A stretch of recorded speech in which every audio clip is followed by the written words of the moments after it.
अस्सलाम वालेकुम नाज़रीन, प्रोग्राम गपशप आप देख रहे हैं नाइमरोज टीवी इंटरनेशनल। हमारे चैनल को सब्सक्राइब कर बड़ा ज़बरदस्त वाक़या आज आपके लिए लेके आया और आपने शायद इस तरह का पहले नहीं सुना होगा।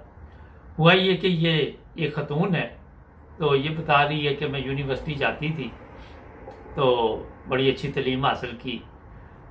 हुआ ये कि यूनिवर्सिटी में जो आज से कुछ अर्सा पहले लोगों में कोई शर्म थी, हया थी, तो मुझे मुख्तलिफ लड़के जो थे वो कहते कि हम आपको पसंद करते हैं, तो मैं किसी की तरफ तवज्जो न देती, मैं अपनी तालीम की तरफ तवज्जो देती। मगर कहती कि एक लड़का था जिसका नाम कमाल था, तो वो बड़ी दिलचस्पी ले मेरे में और मैं काफ़ी अच्छी ज़िंदगी गुजार रही थी। खाते पीते लोग थे हम लोग, गाड़ी हर चीज़ हमारे पास थी।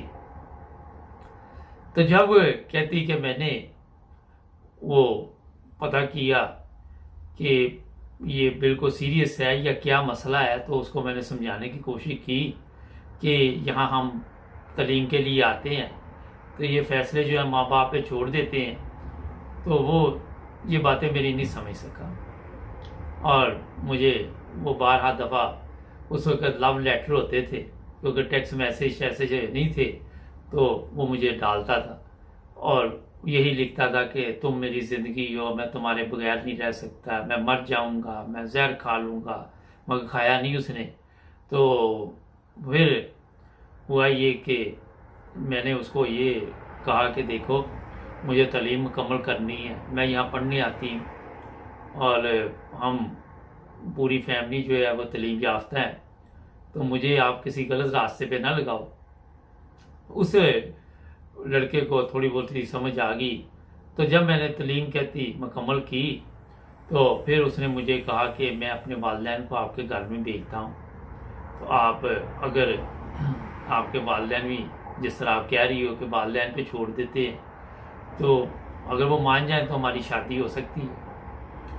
तो मैंने कहती सोच समझ के काफ़ी, तो मैंने कहा हाँ, आप अपने वालिदैन को हमारे घर भेज दें। तो कहती एक दिन फिर उनके वालिद और वालदा और बहनें हमारे घर आई। तो जब वो हमारे घर में पहुंचे तो पता चला कि ये कोई इतने अमीर लोग नहीं है, कोई खाते पीते लोग नहीं हैं, नॉर्मल से हैं, जिसको आप पाकिस्तान में कह सकते हैं मिडिल क्लास। तो मेरे वालिद और वालदा को मिलकर उनके साथ कोई खुशी नहीं हुई और मैंने जब अपने वालिदैन को बताया कि ये मेरा क्लास फेलो है, हम इकट्ठे पढ़े हैं, तो फिर भी वालिदैन ने कहा कि बड़ा मुश्किल है कि आप एक अच्छी ज़िंदगी गुजार रही हो, कल को इन लोगों में जाओगी तो आपके लिए ये मुश्किल पैदा हो जाएगी, आपके जो अखराजात हैं ये कैसे बर्दाश्त कर सकेंगे। इसकी बहनें अभी तक बैठी हुई जिनकी शादियां होनी हैं, उस पर भी अखराजात होंगे, ये वो वाला जो हमारे माशरे का तरीका कार है, काफ़ी लंबा लिखा हुआ है, मगर मैं मुख्तसर कर देता हूँ इसको।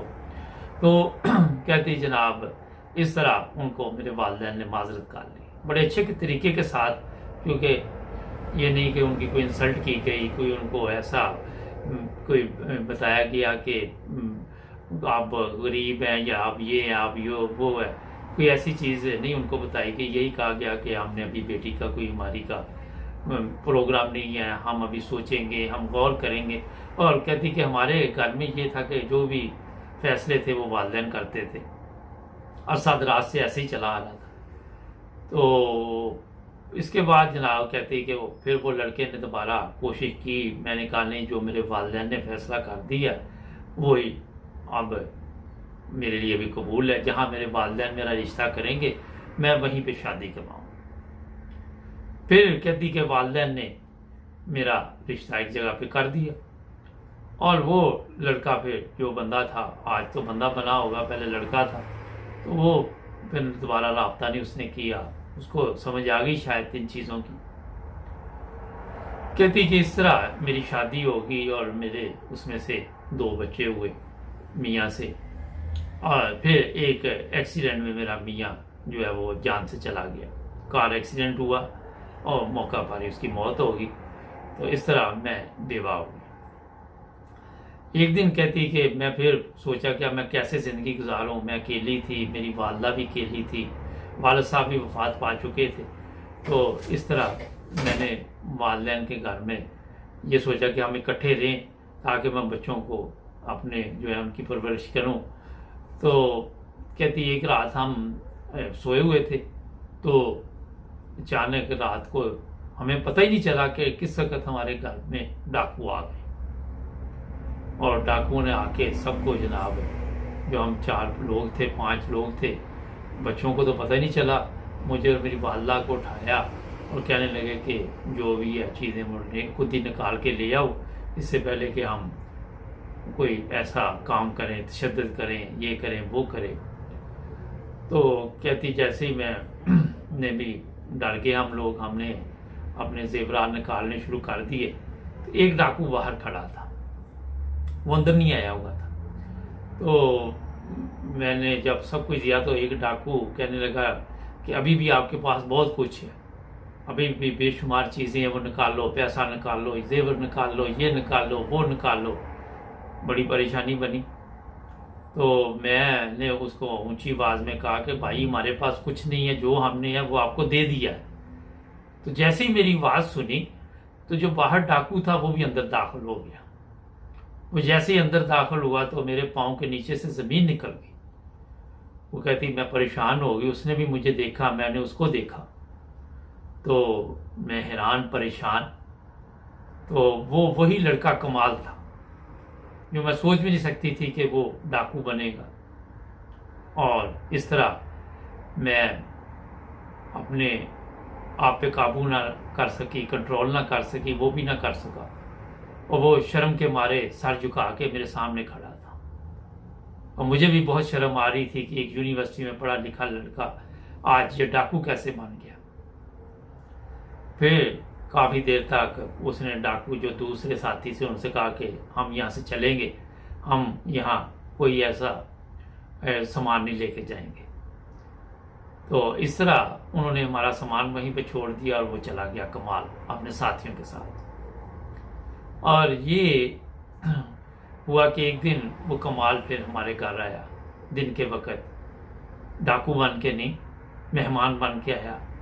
तो मेरे साथ में मुलाकात हुई, अम्मी से भी हुई। तो उससे मैंने पूछा कि तुम इन हालात में क्यों पहुंचे, क्यों तुमने ये काम गलत शुरू किए। तो वो कहने लगा कि बदकिस्मती ये देखे कि हम बैंक से कुछ कर्जा लिया, बैंक वाले हमें परेशान कर रहे थे, बहनों की शादी करनी थी।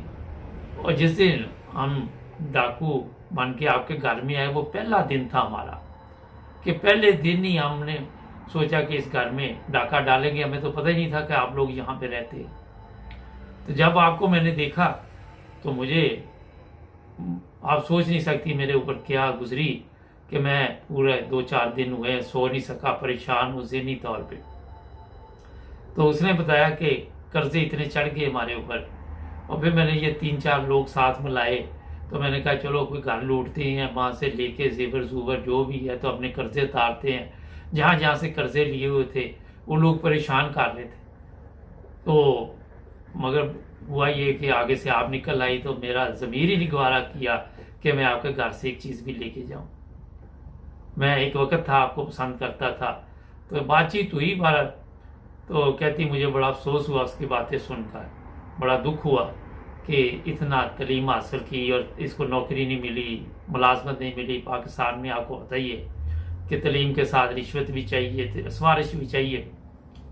तो ये जनाब खतून लिखती है कि जब मैंने उससे पूछा कि आपने शादी कर ली, तो उसने कहा नहीं, मैंने तो आज तक शादी भी नहीं की, क्योंकि मैंने उस वक्त सोचा था कि शादी करूँगा तो आपके साथ करूँगा, नहीं तो शादी नहीं करूँगा। तो फिर कहती कि मैंने अपनी वालदा से बात की और मैंने जब उसका पता किया तो पता चला कि वाकई ये इस मुसीबत में पड़ा हुआ कि कर्ज मर्ज ले लिए हुए हैं। तो कहती मैंने फिर सोचा कि मैं भी बेवा हो चुकी थी तो इसके साथ शादी क्यों ना कर लूं। तो इस तरह कहती हमारी शादी होगी।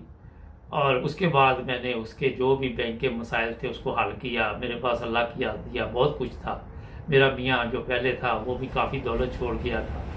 तो ये एक वाक़या जो मैं आपको बयान कर रहा हूँ। तो कहती है आज मेरे उन बच्चों का भी उसने ख्याल रखा जो मेरे पहले मियाँ से थे, उनके भी बाप की कमी महसूस होने नहीं दी, और फिर 2 बच्चे हमारे भी पैदा हुए, तो आज हम बड़ी अच्छी ज़िंदगी गुजार रहे हैं।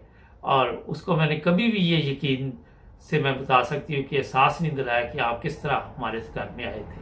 कहती कभी आज तक मैंने इस बात की हमने किसी को जिक्र भी नहीं किया, और क्योंकि मेरा मियाँ मेरी इज्जत है, और जो उससे गलती हुई अगर उसने अपने आप को ठीक कर लिया और वो पहली गलती थी तो मुझे यही खुशी है। तो ये एक वाक़या हमें लाहौर से मिला था। तो नाज़रीन, ये वाक़यात बयान करने का मकसद ये होता है कि देख लें इंसान ज़िंदा हो, कहीं ना कहीं मुलाकात हो जाती है, मगर ये डाकू वाले रूप में किसी से नहीं मिलना चाहिए। ये वैसे मैं अपने तौर पे आपको बता रहा हूँ। मिलेंगे अगले नए प्रोग्राम में, नए वाक़या में। जुड़े रहें नाइम रोज़ टीवी इंटरनेशनल के साथ। अपना ख्याल रखें। अल्लाह हाफ़िज़।